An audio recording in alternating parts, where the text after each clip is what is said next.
Y créanme que cuando la persona se siente parte del proceso, genera un mayor compromiso. Bienvenido a otro episodio de Hypertrophy.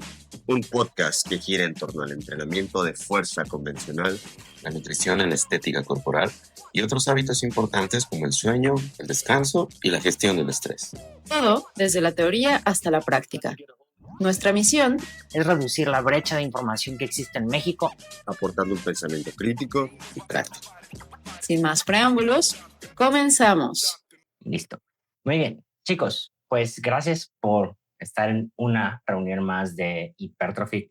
En esta ocasión toca hablar de un poquito más que tiene que ver sobre un coaching centrado en la persona, ¿no? Y entonces vamos a hablar un poco de la filosofía de el autor del artículo original sobre el modelo de POWA, se llama Garner.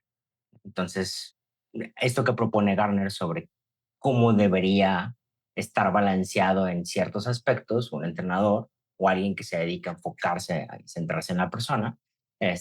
Y pues nada, en ciencias del ejercicio eso está poco descrito, pero creo que es muy útil, ¿no? De lo que se conoce, bueno, al menos yo conozco nada más un artículo que lo ha hecho un poco en forma, pero pues vamos a rascarle aquí al tema. No voy a robarme el micrófono ahorita. Quiero preguntarles, Lau, Sergio, Dani, ¿cómo se encuentran? ¿Y cómo se encuentran Iván, Adrián, Vero, Eder? Pero gracias por siempre estar también por acá.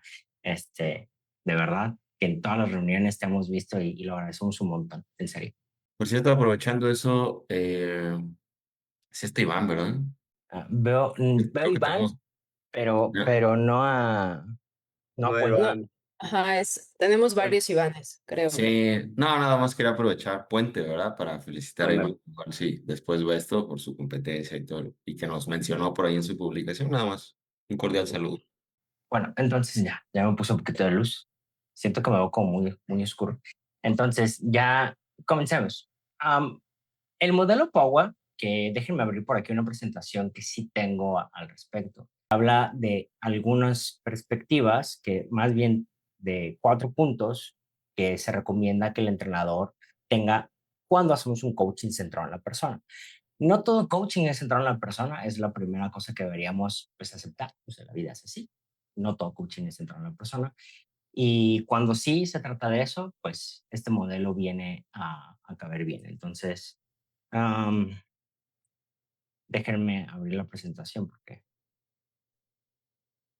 todavía Igual no. para los chicos que están conectados, que creo que por ahí preguntaban en el grupo, eh, es un acrónimo, POWA, igual en lo que Juan abre la presentación, que estoy seguro que nos va a hablar de ello.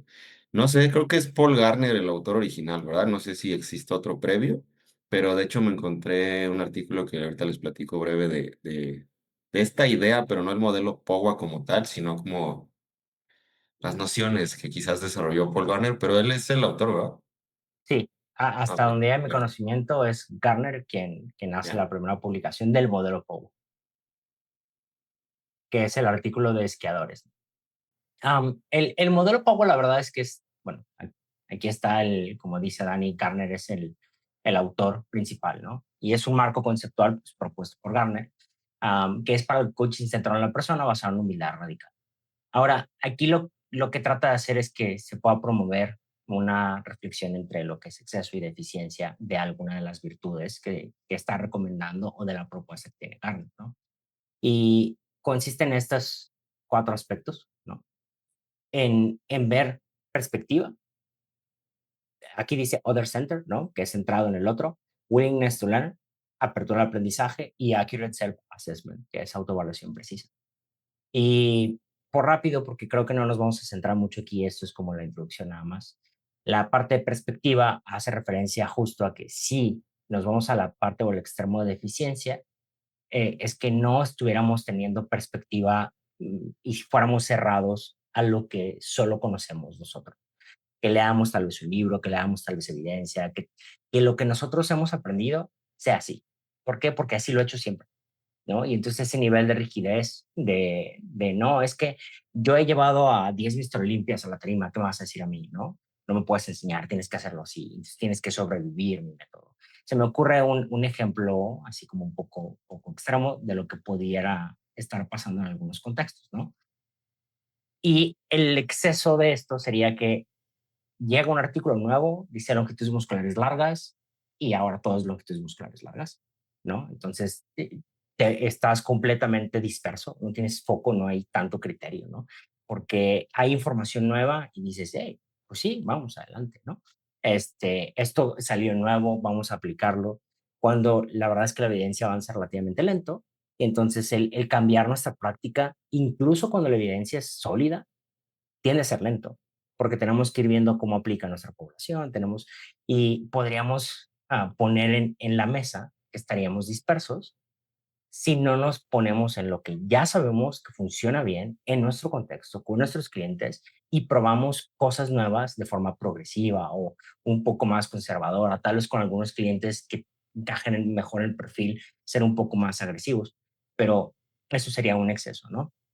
Y la parte de perspectiva es que ni está cerrado a aprender, ¿no? Pero tampoco dejas que cualquier cosa cambie la forma de pensar que tienes, ¿no? Entonces, eres un poco más crítico a la hora de evaluar la información y llega un artículo nuevo y te dice que tal vez esta es la mejor estrategia o el mejor método para conseguir resultado X, y lo ves con calma y dices, pero esto que he hecho sé que es bastante consistente, me ha resultado bastante bien, vamos a probarlo poco a poco y tengo que ir explorando cómo va eso en mi práctica. O sea, no es nada más cambiar mi práctica de golpe, ¿no? La parte de centrado en el otro, también en la parte de eficiencia nos hablaría de egoísmo o de agenda propia. Agenda propia es la forma en la que uno piensa, ¿no? Es la mentalidad que yo tengo. Tienes que hacer las cosas ah, como yo creo que deben hacerse, porque así es como funciona, ¿no? Es lo que a mí me hace bien. Si acudes, por ejemplo, a la consulta, pues tal vez el tipo de trabajo que yo hago tiene que ser así, porque así es como yo me siento cómodo, pero no me pongo en una posición de incomodidad para que tú puedas trabajar pues lo que quieres conseguir, ¿no? El egoísmo de la agenda propia es que tu mentalidad sea la que empieza a abarcar en el coaching, pero no le des espacio a que la persona desarrolle su camino con su mentalidad, ¿no? Y el exceso sería que todo pase, ¿no? Entonces, quiere probar A, quiere probar B, quiere probar C. No, es que mira, vi este método, no, es que mira, vi aquello, vi lo otro, ¿no? Y entonces, cualquier cosa que se le ocurra a la persona o que quiere hacer, tú le dices, venga, pruébalo, ¿no? Sí, está bien, no pasa nada, ¿no? Y entonces, sí, sí, sí, a todo, cuando sí debemos pensar en que las preferencias de la otra persona importan, pero debe haber negociación, ¿no? O sea, debemos mantener ese nivel de disfrute, pero no podemos dejar que se pase a poner en riesgo su salud, por ejemplo. Algo que a mí me pasa con frecuencia y yo no critico a quien lo hace, yo no lo hago también por otras cuestiones como por ejemplo legales, pero el uso de esteroides anabólicos androgénicos no es algo que yo voy a hacer aunque me lo exijan, ¿no? Y entonces sí he tenido clientes que me lo exigen, ¿no? Pero no va a pasar, porque no estoy para cumplir caprichos, estoy para hacer mi trabajo.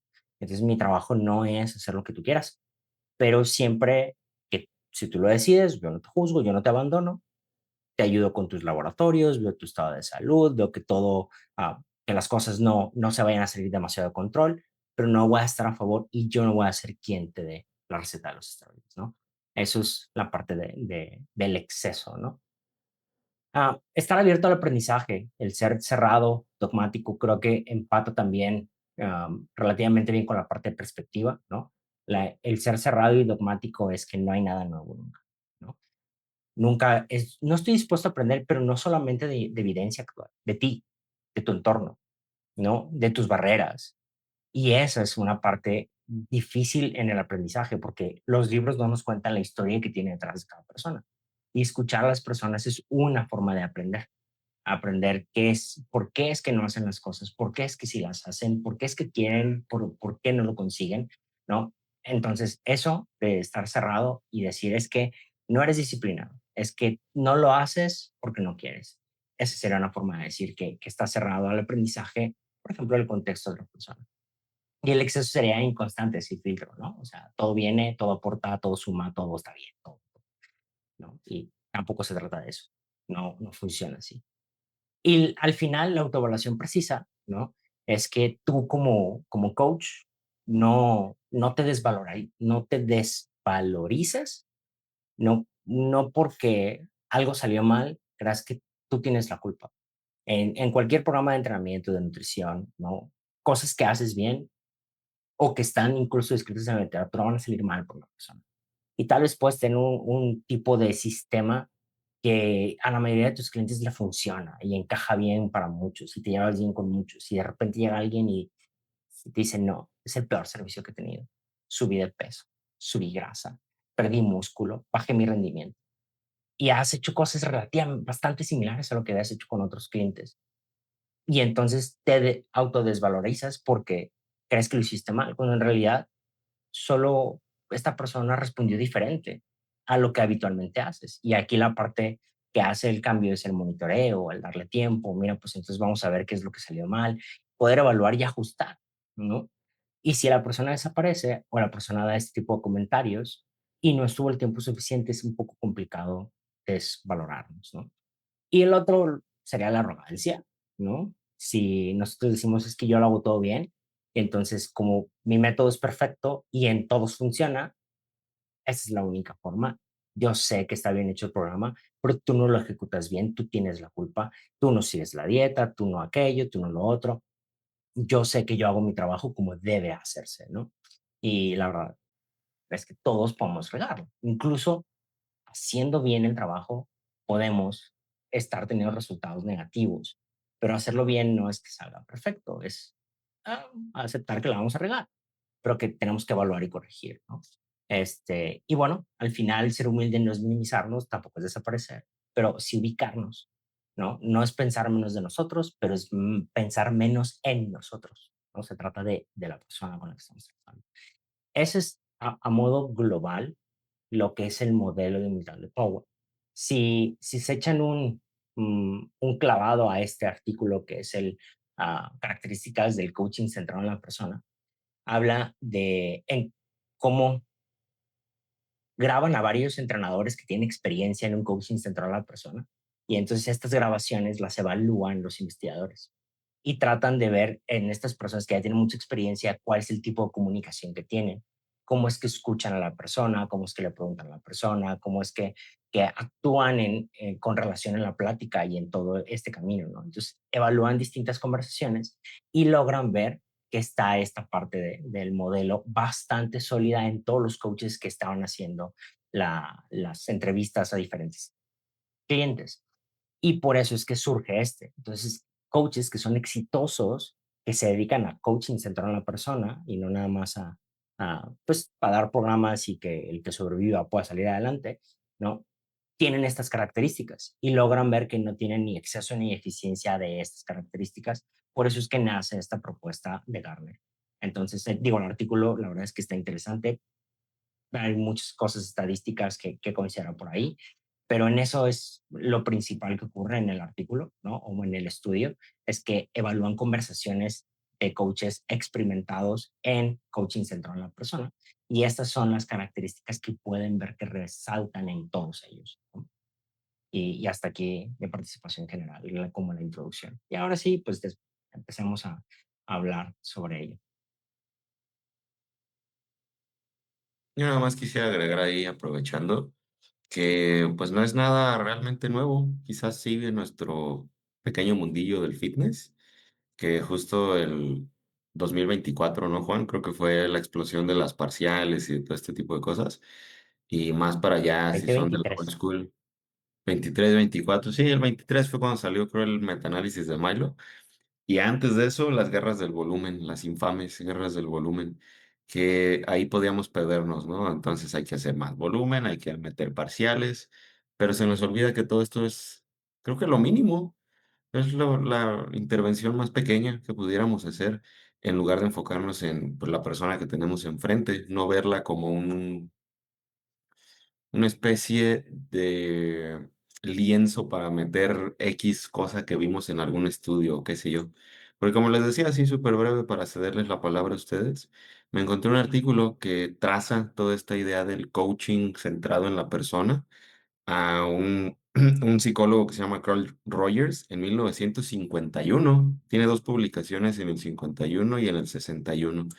Ahí, Lau, creo que tú me puedes ayudar, pero él no utilizó el término coaching, porque en psicología en inglés le llaman counseling, que no sé exactamente cómo pudiéramos traducirlo, pero coaching es algo relativamente nuevo y él nunca habló de coaching, él hablaba de counseling, como terapia, creo que lo podemos traducir de esa manera, puesto que él argumentaba que los seres humanos tenemos una tendencia natural, como un proclive, a mejorar, a buscar mejorar, a buscar crecimiento, desarrollo, mejorar como que en general nuestra funcionalidad en el día a día, que le denominó tendencia de actualización en los 50 y en los 60.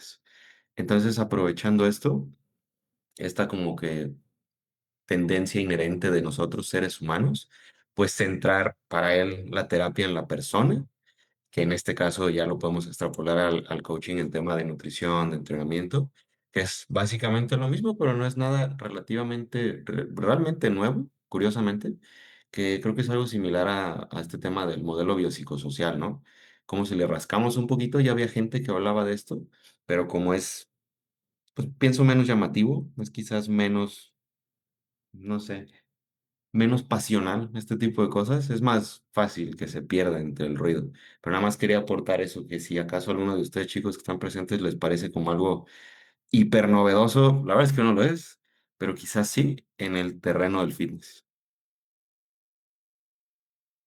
Yo creo que ahí, Dani, haciendo un poquito eco a lo que decías, efectivamente no es novedoso, pero las cosas como más obvias, más evidentes, son las que suelen pasar desapercibidas, ¿no? Y ahorita estaba escribiendo con Sergio y le decía, es que, pues esto de coaching centrado a la persona, en la persona suena pues muy padre, pero de pronto termina siendo más una línea de marketing, así algo que pones en tu bio de Instagram, pero ya a la hora de empezar a trabajar, pues puede quedarse ahí solamente en eso, ¿no? Como en palabras.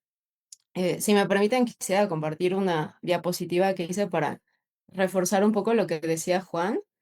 Entonces voy a compartir aquí la pantalla y bueno, algo de lo que también se habla en el paper de que más allá de solamente enfocarnos en aprender sobre cómo aprendemos, valga la redundancia, y en estos modelos pedagógicos, también es importante el pulir ese conocimiento tanto de nosotros mismos, que sería ese conocimiento intrapersonal, como de cómo podemos comprender y leer mejor a las personas, porque sabemos que lo que nosotros hacemos pasa mucho por esas habilidades comunicativas, ¿no? Entonces, dentro de ese conocimiento intrapersonal podríamos enlistar todas estas cosas, ¿no? O sea, el reconocer nuestras emociones, ¿no? Sabemos algunas personas que quizás tendemos a ser un poquito más impulsivas, ¿no? O de pronto tal vez un poquito más introvertidas, y esas pueden ser fortalezas o pueden ser debilidades, dependiendo de cómo, cómo las expresemos, pero si no conocemos, o sea, como de dónde, o sea, cómo solemos reaccionar ante situaciones, pues es muy fácil dejarse llevar como por nuestro modus operandi, por nuestro default, ¿no? Y sobre todo cuando se trata quizá de esta parte de negociar tal vez los objetivos, de negociar tal vez la forma en la que se va a llevar a cabo la retroalimentación, porque pues parte también de nuestro trabajo es pues, establecer sistemas, ¿no? Y a veces te vas dando cuenta que no solamente en las prácticas de cómo diseñas la programación, o sea, las variables y todo eso, sino también de pronto tienes que ser flexible a la hora de cómo vas a llevar a cabo este monitoreo y este seguimiento. Igualmente conocer cuáles son nuestras creencias, ¿no? O sea, eso es súper importante, cuáles son nuestros sesgos, qué es lo que nos motiva a hacer este trabajo, cuáles son las cosas que valoramos, en qué, en qué carecemos, cuáles son también nuestras fortalezas, y eso es parte también de esta acertada o adecuada o precisa autoevaluación. O sea, reconocer hasta dónde llega lo que nosotros podemos hacer. O sea, yo sé que si, por ejemplo, tengo un cliente que tiene una lesión, ¿no? O que quizá está pasando o tiene signos de tener algún trastorno alimenticio, ¿no? Pues eso ya no me corresponde a mí, ¿no? Y es como, bueno, hasta acá llega mi labor y te voy a referir tal vez con el tema de la lesión a Juan y con el tema el desorden alimenticio, pues algún psicólogo, nutriólogo que tenga Dani. experiencia y calificación, Dani, por ejemplo, en el área. em, la autorregulación emocional y conductual también es parte, y por otro lado, en las habilidades o lo que correspondría a la parte interpersonal, pues obviamente la empatía, es saber también leer a través, o sea, o entre líneas, no solamente centrarnos en las palabras, sino también en el lenguaje no verbal, ¿no? Y ahí es donde yo creo que herramientas como tener estas videollamadas, tal vez no va a ser cada mes, ¿no? O sea, podemos decidir, pero hay momentos en los que yo en lo personal he preferido, en vez de continuar la comunicación con un WhatsApp, una conversación así, bueno, pues una llamada telefónica, aunque sea, ¿no? O sea, a través del tono podemos em, leer mucho de lo que puede estar pasando o inclusive una videollamada. La escucha activa, que también Dani lo ha mencionado mucho de pronto cuando grabamos podcast, ¿no? O sea, en estas conversaciones en realidad nosotros tendríamos que ser los que escuchamos y creamos el entorno para que la persona pueda expresarse con preguntas abiertas que den pie a la conversación. También saber cuándo cambiar el tono, cuándo redirigir la conversación, usar, y eso es algo que hablan también en el paper, por ejemplo, el humor, ¿no? O sea, el humor puede ser una gran herramienta para romper el hielo, para hacer sentir a las personas cómodas, y cuando las personas se sienten cómodas aprenden mejor. O sea, creo que eso es algo que todos hemos visto, ¿no? Y entonces lo que buscaron aquí es, claro, ver también cuál era el papel de la humildad en este coaching centrado a la persona, pero de igual manera lo importante que es estos dos tipos de conocimiento.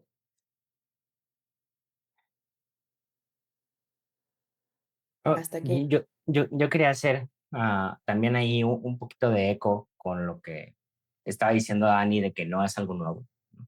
Porque es cierto que no es para nada nuevo el escuchar a las personas y tratar de hacerlo un poco más centrado en la persona, pero por algún motivo está esta impresión de que necesito, como yo soy el que sabe fisiología, como yo soy el que sabe entrenamiento, como yo soy el que sabe nutrición, tú tienes que hacer lo que yo digo, ¿no? Pero no me enfoco en aprender de ti, ¿no?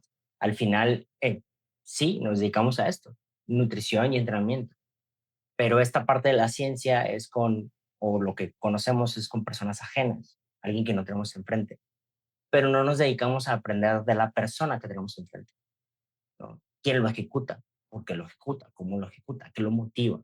¿No? Y esa parte yo considero muy relevante, ¿no? Creo que hay menos cursos que se venden en la parte de motivación, en la parte de cambio de hábitos, que si se hace un curso de hipertrofia. Lanzas un curso de hipertrofia y muchos están muy interesados en aprender las técnicas más importantes y qué porcentaje puedo descargar, qué porcentaje puedo cargar, ¿no? Eh, Todo increíble, y si viene una tablita que te diga cómo organizar los ejercicios con base en calificación, ¿no? De que si es multiarticular, que si permite cargas altas, que si permite cargas bajas, y te dice estos parámetros, eso es perfecto, pero no me importa quién lo va a ejecutar. Ahí es donde viene la diferencia.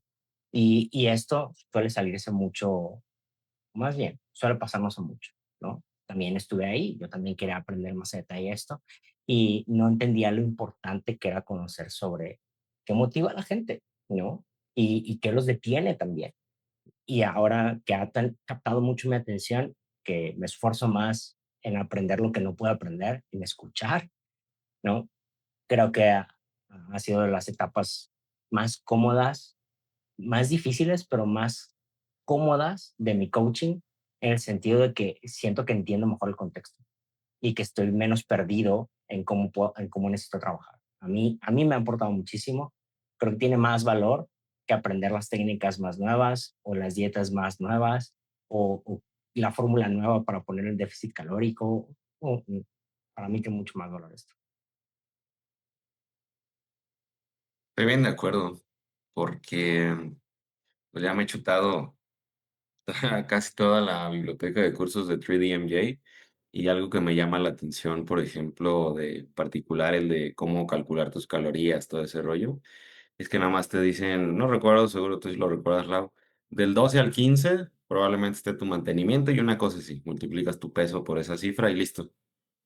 ¿Cómo? O sea, en nutrición en la licenciatura me aventé las fórmulas, luego esta publicación súper famosa de Brandon Roberts, el diagrama de flujo, ¿cómo? Entonces, de 12 a 15, y pues entiendo de dónde viene, creo que es suficientemente bueno y es algo que seguro tú, Juan, particularmente te pasa todo el tiempo cuando te hacen ese tipo de preguntas de, oye, entonces, ¿qué es lo mejor? También seguro a ti, Lau. ¿Cuántas series, por ejemplo? O cualquier rango de reps, ¿qué RIR? ¿Está bien este RIR? Puta, pues qué sé yo, seguro sí. Y ya mi respuesta ahorita así, de esa forma, no es por malo andar, no es porque no me importe, es porque, pues porque literalmente no tengo idea. Si ya de por sí estamos hablando de algo subjetivo, creo que vale más la pena invertir nuestros recursos en que la persona pueda adherirse a un plan, en que tenga sentido para la persona, en que no se trata para nosotros de defender ninguna idea, creencia, ideología nutricional o de entrenamiento, porque nos enfocamos en la persona. Y creo que eso de alguna manera también lo he tratado quizás de forma inconsciente a la hora del trabajo docente, pero realmente no me interesa defender ninguna idea nutricional o de entrenamiento o sistema o modelo que yo haga. Es como, no me importa. O sea, mira, yo utilizo, por ejemplo, el modelo de progresión dinámica doble. Está cool, está súper, es el que utilizamos en Hypertrophy. Pero si acaso tiene sentido otro en algún contexto para ti o se te hace más fácil, qué problema. Seguimos cubriendo las piedras grandes, ¿no? Y creo que soltar un poquito esa parte es, pues, sinceramente, gracias a ustedes, todas las conversaciones que hemos tenido ya a estas alturas. Porque sí, igualito yo quiero saber cuál es la mejor fórmula, cuántas series, etcétera. Y veo que por ahí no va la cosa. Sí es parte, pero pienso que una mínima parte. Y la parte más difícil es aprenderlo para saber que no es tan importante, ¿no? Y hoy estaba dando clase de fisiología, justamente fisiología de la mujer, por eso la publicación que se me ocurrió hoy. Este, estaba dando una clase de fisiología de la mujer y me preguntaron, pero entonces, ¿para qué estudian esto que al principio pues no se manipulaba, luego se empezó a manipular, luego se empezó a estudiar y luego vimos que no funciona? Y ahora, ¿para qué? Pues para que sepas que no funciona, ¿no? O sea, tenías que haber pasado por todo ese proceso para saber que ahora puedes tomar una decisión simple, ¿no? Lo simple es no voy a darle relevancia a esto porque no tiene un impacto en el resultado final, ¿no? Te importan más otras cosas. Pero no simplista de decir, es que no importa porque, ¿qué puede importar? ¿No? Lo que importa es que te esfuerces. Y tal vez es correcta, pero es simplista porque no tiene un sentido de fondo. Y entonces te tienes que empapar, meter al lodo, si tienes que aprender, entender dónde viene, entender por qué se reduce a algo menos complejo el tomar decisiones, ¿no? Si no, imagínense la cantidad de fórmulas que hubiera o existieran de todos los parámetros que hay de entrenamiento. O sea, hay tratados de entrenamiento de fórmulas nomás, así de pruebas físicas de rendimiento. Hay libros, tomos enteros, ¿no? Y pues no, entonces no hallaríamos la salida, ¿no? Pero eso no significa que no importe la información, significa que yo puedo escoger una herramienta con la que me sienta más cómodo y que pueda dominar mejor y que empate con mi población. Creo que el sentido cambia mucho. No es que todas las herramientas no sirvan, es que todas sirven si las sé utilizar y si sé interpretarlas, si puedo meterles criterio, ¿no? Pero, pues, por ejemplo, la prueba de esfuerzo en el mundo del alto rendimiento es casi de cajón que todos los atletas de alto rendimiento tienen una prueba de esfuerzo. Prácticamente nadie lo utiliza para su entrenamiento, ¿no? Y cuando la van a usar para su entrenamiento, ni siquiera es el protocolo que se hace en el laboratorio matriz, ¿no? Tienen que hacerlo externo porque tienen que buscar a alguien que haga pruebas de esfuerzo específicas en su deporte. Y eso complica todo. Lo mismo acá, ¿no? Creo que podríamos complicarlos con calorimetría y todo. Sí, pero al final tenemos que ver si la persona lo haga, incluso con calorimetría.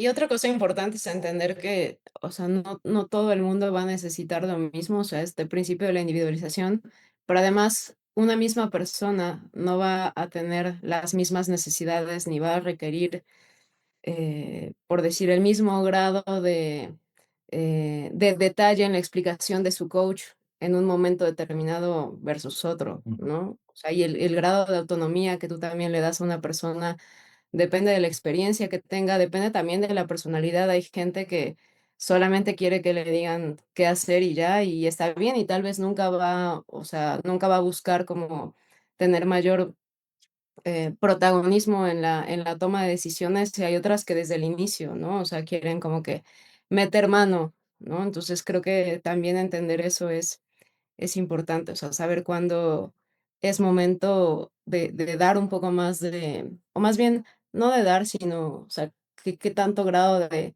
autonomía puede requerir una persona en distintos momentos.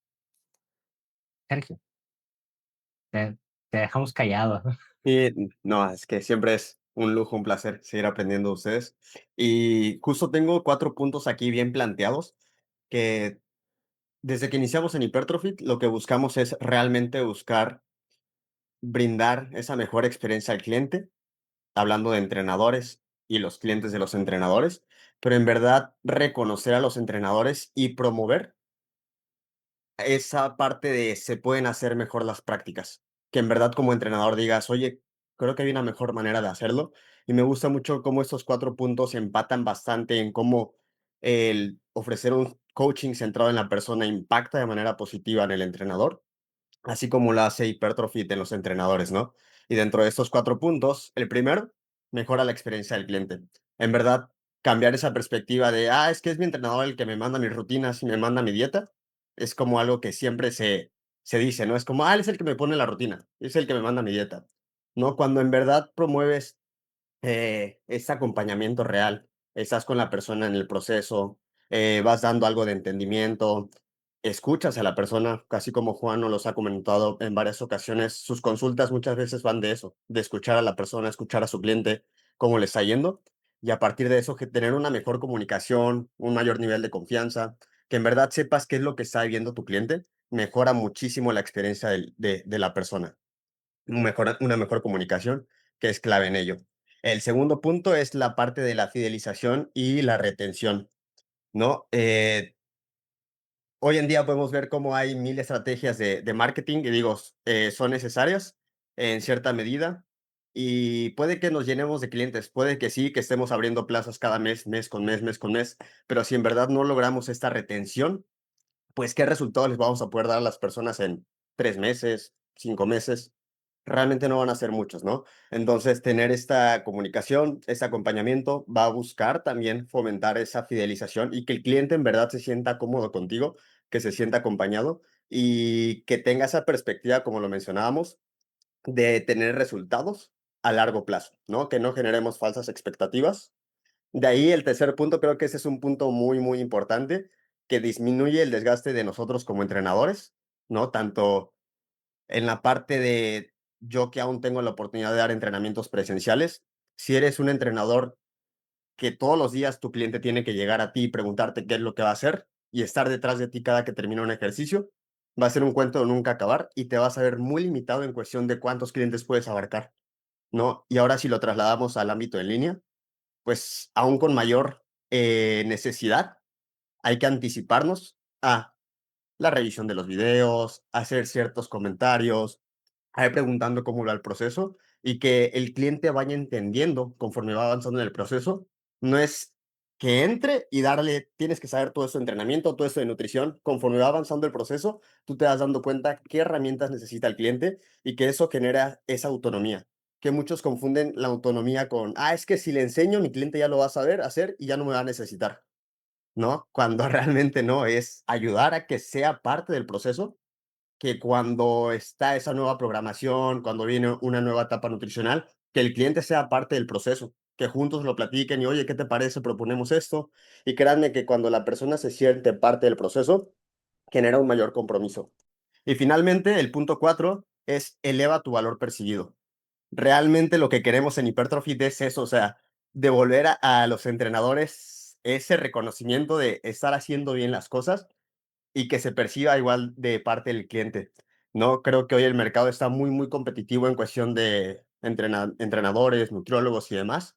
Y si tú te centras en simplemente hacer más de lo mismo, mandar más entrenamientos, más rutinas, más planes nutricionales, pues vas a quedar como que en ese mismo sesgo de lo mismo, ¿no? Diferente a que en verdad, como mencionaba Lau, logres ofrecer ese servicio centrado en la persona, te va a ayudar muchísimo a destacar, más que por una estrategia de marketing, por los resultados que estás logrando, que es justo por lo que llegan las personas con nosotros. Realmente lo que quieren lograr son resultados, ¿no? Entonces, me gusta muchísimo cómo estos 4 puntos reflejan lo que queremos hacer con Hypertrophy para los entrenadores y lo que puede hacer el modelo aplicándolo nosotros como entrenadores a nuestros clientes, ¿no? Entonces, me gusta mucho cómo todos estos modelos, esas herramientas que vamos viendo que funcionan en verdad en el coaching, buscamos plasmarlas en la plataforma y que tenga esas herramientas para que ustedes las puedan utilizar y darle ese servicio a sus clientes que en verdad es lo que marca la diferencia. Híjole, yo creo que hay algunas cosas que se pueden rescatar y también matizar, ¿no? El, lo que en Hypertrophy hemos buscado todo el tiempo, bueno, primero fue la herramienta que en nuestra escuela tenía una estructura lógica, ¿no? En nuestra escuela. Entonces podemos decir que es un desarrollo relativamente similar entre nosotros, ¿no? Y le vimos ese valor todos porque dijimos, hey, esto empata con cosas que he aprendido de donde he estudiado y cómo yo trabajo, ¿no? Pero podemos decir que es un método que empatamos en algunas cosas porque en otras no. O sea, tenía ciertas características, pero otras no. Y la cosa es que todos tenemos un sistema diferente. O sea, Dani trabaja con un sistema, Lau trabaja con un sistema, Sergio trabaja con un sistema, yo trabajo con otro sistema. Y lo que nosotros buscamos es tener herramientas, pero no tener las herramientas, porque no hay una herramienta que empate en todos y que encaje en todos. Entonces, el desarrollar herramientas puede, a nosotros nos encanta la parte de retroalimentación porque Lau, Sergio y yo hacemos mucha retroalimentación, pero Dani no hace retroalimentación. Y eso no hace menos el trabajo que hace Dani, lo hace diferente, porque Dani tiene otra forma de abordarlo y de tener éxito, porque al final lo que buscamos son resultados, ¿no? Y siempre se va a ver de esta manera. Nadie va a trabajar igual que nosotros, pero la herramienta está ahí. Se usa, depende de ti. ¿En qué sentido? En cómo la aplicas. ¿Quieres aplicar la retroalimentación o no la quieres hacer? Yo sé que hay entrenadores aquí que no lo hacen. Y eso no significa que está mal. Significa que tenemos otras herramientas que les ayudan a facilitar su trabajo. Y por eso nos importan cosas que ustedes van comentando en el chat, ¿no? Hay otras cosas que son un poco más complicadas. Creo que no puede existir todo, pero podemos meter prácticamente todo lo que esté pues, adecuado, ¿no? Pues nada más, yo creo que hemos conseguido hasta ahorita parte de entrenamiento, que es lo que falta en gran parte del mundo fitness, lo de entrenamiento, porque hay plataformas de nutrición, porque hay plataformas de monitoreo, hay plataformas de rendimiento aeróbico, pero la parte de entrenamiento de fuerza convencional en una sala de pesas no hay, ¿no? Entonces no hay alguien que se dedique a esta parte de este tipo de coaching. Claro que queremos poner más cosas y lo vamos a seguir haciendo. Las ambiciones son grandes, de verdad, son muy grandes. Y por eso agradecemos tanto la confianza que nos tienen, porque eventualmente vamos a tener nutrición y eventualmente vamos a tener más herramientas, por ejemplo, de gestión de su negocio, vamos a tener un calendario que va a estar más bonito, una plataforma de pagos que les permita hacer. Todo está contemplado. Queremos que el Perfect sea la herramienta que tenga las herramientas para distintas necesidades que puedan encajarse a su medida. Pero eso depende más de ustedes que de nosotros, porque nosotros podemos pensar, no se trata de lo que yo quiero darte, se trata de lo que ustedes necesitan. Así lo veo yo, no sé ustedes. Sí, pues. Creo que el modelo Pagua aplica acá también, evidentemente, en la parte de esta disponibilidad para aprender, así como que tener esa apertura que en este caso, pues es escucharlos a ustedes, como que saber qué es lo que requieren, etcétera, qué se puede hacer, cómo se puede estar trabajando, etcétera, porque es parte de ese crecimiento a nivel grupal y a nivel holístico, que no solo tratamos con gente que quiere ganar músculo, quiere perder grasa, quiere competir. Siempre hay cosas más profundas detrás y muchas veces la comunicación en todo sentido, incluida la comunicación no verbal. Hoy tuve justamente una consulta hace rato, porque yo doy el seguimiento distinto, yo no grabo videos así solo cuando realmente me lo piden o lo considero estrictamente necesario. Pero la persona me dijo que le gustó mucho la herramienta de la plataforma, cosa que evidentemente me dio mucho gusto, más en el sentido de que creo que cumple con un propósito importante que es conectar con el individuo, con la persona, a través de una herramienta, que eso es lo que es una herramienta. Y eso va no solo con Hypertrophy como herramienta, sino en cómo nos comunicamos, en no solo dar, por ejemplo, macros, en no solo dar un plan nutricional, no solo dar una indicación, sino en conocer el contexto de la persona. Y creo que ha sido de las cosas que más ha cambiado mi mentalidad en los últimos años porque yo más bien venía con esta idea, ¿no? De, vamos a ver este programa y por qué está mal. No lo sé, creo que necesitaría ver el contexto en general y ver que no existe una sola forma de hacer las cosas y que es totalmente justificable, perdón, en alguna persona llegar a 30, 40 series sin considerarlo junk volume o ver un programa nutricional de 1200 kilocalorías en un culturista masculino. Creo que ahora podré entender en qué contexto, por qué, y saber que, ok, ambas son intervenciones que no son sustentables, no puedes seguir por mucho tiempo, pero en algunos casos toca y es lo que es. Y últimamente, en general, como que haciendo un círculo con la conversación, tener ese enfoque holístico basado en justamente las necesidades de la persona, pero el último que también agregaría, y sobre todo para ustedes como coaches, también en sus necesidades, porque si nosotros estamos bien, podemos ayudar de mejor manera y también no dedicarnos exclusivamente como sacrificarnos al trabajo, porque, perdón, si ya estoy así como que yéndome por todos lados, pero fueron varios puntos que quería comentar. Otra de las tendencias que veo mucho es, y en donde no estoy sinceramente de acuerdo, no, es que un nutriólogo no tiene que estar mamado o con apps, lo que tú quieras, o un entrenador tampoco. No, por supuesto que no. Pero ¿cómo puedes justificar que una persona que se dedica al área de las ciencias de la salud, por ejemplo, esté con obesidad, que lo he visto muchas veces? O sea, también entiendo y desconozco el contexto de muchas personas, pero oye, no te estoy pidiendo una forma competitiva, glúteos con estriaciones, no, pero pues por lo menos decisiones un poco más congruentes con la gente con la cual trabajas. Y por eso también para nosotros es como que esa parte no solo del cliente, sino ustedes como coaches, que también esta herramienta les libere espacio, les libere energía mental y física, pues, para cuidar de ustedes también, porque si no, cuidar de nosotros también, que si no, ¿qué caso? Creo que tanto para Juan, Lau y para Sergio y para mí, nuestro entrenamiento es igual de prioritario y no deberíamos verlo como egoísta.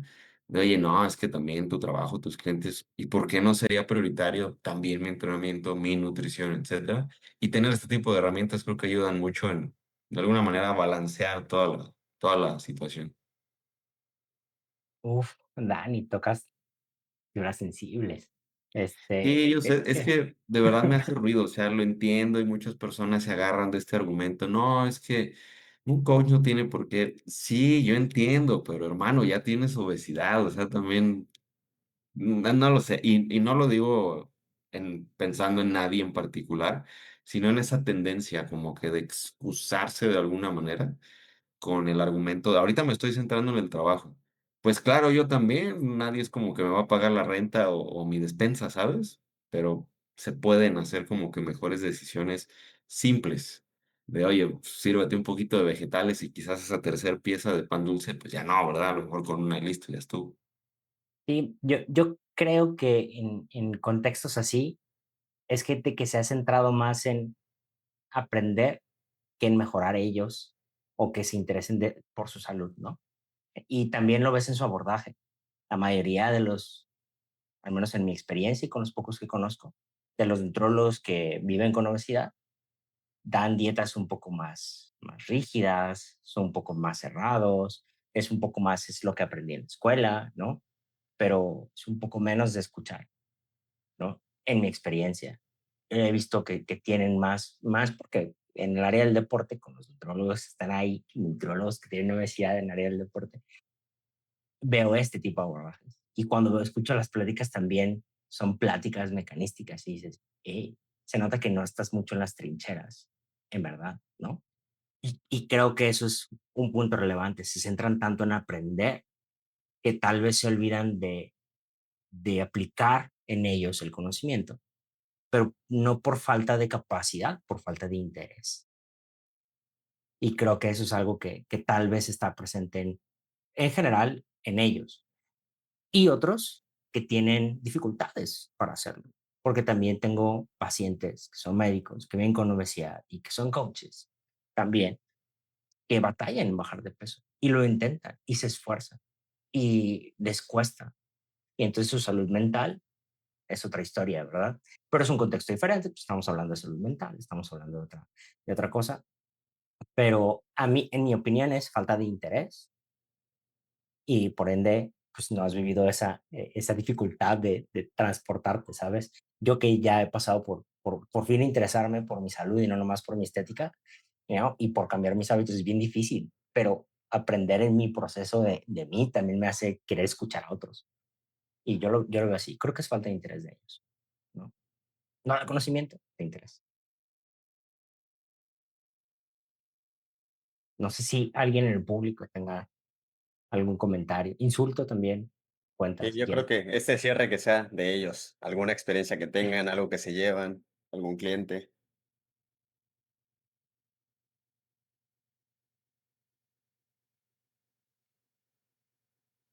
Adelante, Steve.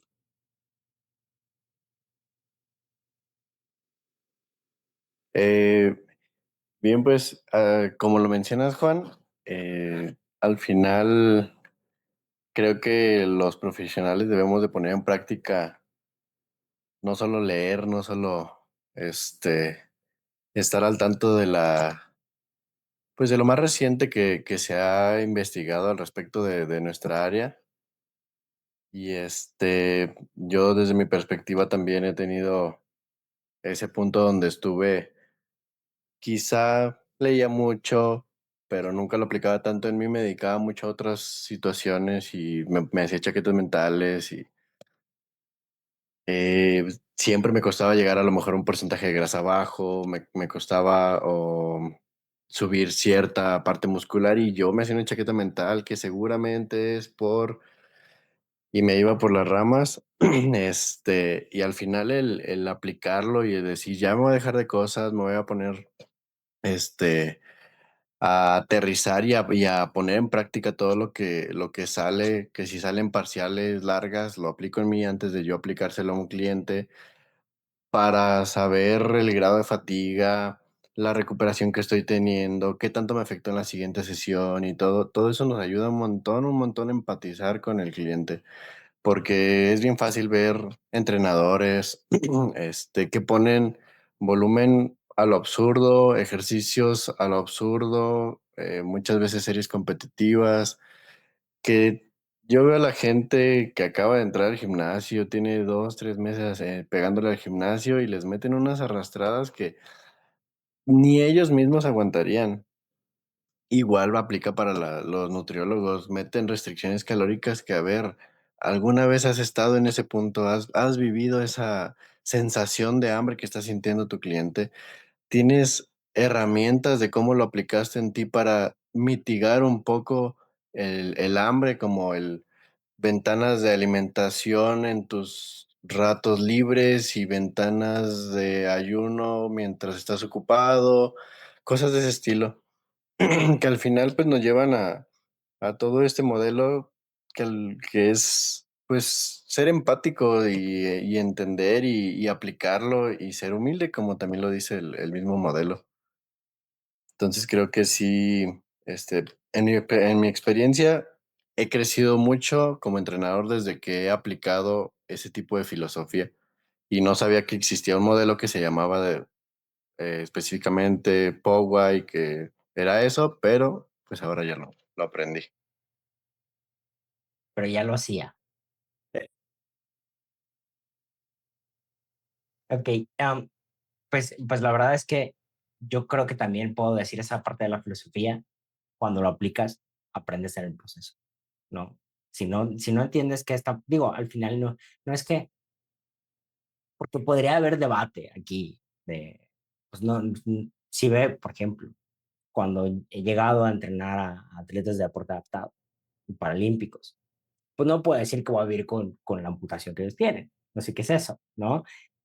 Pero bueno, hay cosas que son un poco más universales, ¿no? Y también en cómo podemos adaptar ciertos ejercicios, pero sí, hay cosas que no puedo ponerme en su lugar, pero puedo tratar de entender la dificultad por la que pasan, no ser simpático, sino empático, ¿no? Y de eso se trata esto, ¿no? Muy bien. ¿Alguien más? ¿Algún otro comentario? ¿Ruido, si quieren? Ok, creo que hemos terminado. Am, Esta plática en lo personal nutre. Yo creo que es relevante, am, porque se habla poco, como lo dije por ahí a la mitad de la plática, se habla poco de estudiar a quienes hacen la nutrición y el ejercicio, ¿no? Y es mucho de estudiar el ejercicio y la nutrición, pero pues quien lo va a ejecutar finalmente van a ser las personas. Entonces, para mí este tipo de conversaciones son muy útiles. Vamos a seguir poniendo ahí en la encuesta para la siguiente semana el, los, el, el- la ciencia del cambio de comportamiento, porque Dani tiene ahí una clase brutal. Entonces, yo creo que en algún momento esa gane, porque ya quiero escuchar la clase que tiene Dani sobre cambio de comportamiento. Y pues nada, aquí vamos a estar, nos vamos a ver el próximo mes, el último jueves del mes, y dejaremos la encuesta más o menos una semana antes. Y de nuestra parte, chicos, sería todo. Muchísimas gracias por acompañarnos en otra sesión mensual de Hypertrophy. Y estuvo muy reñido, ¿eh? Muchas gracias que votaron y que están Ujú. presentes. Lo Oh, sí. apreciamos mucho, esperamos que les aporte. Tres votos de diferencia. Sí, estos quedaron en, ya sabes, 33, 33, 33, como eso dices. Sí, Así que sí. muchas gracias por eso. Muy bien. Hasta luego, chicos. Buena noche.